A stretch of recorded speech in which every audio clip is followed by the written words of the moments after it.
مکہ مسجد میں جلسہ یوم القرآن۔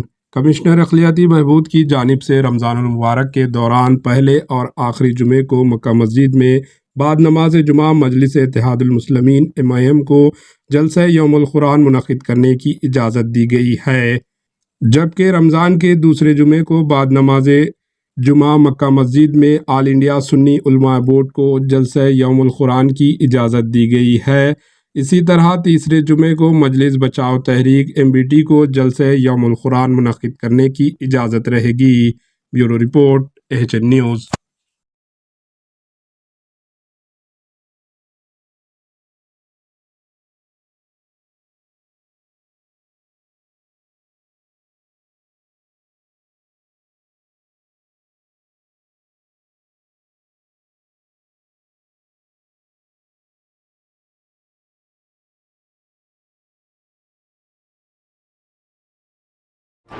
AHN نیوز کو لائک کریں، شیئر کریں اور سبسکرائب کرنا نہ بھولیں۔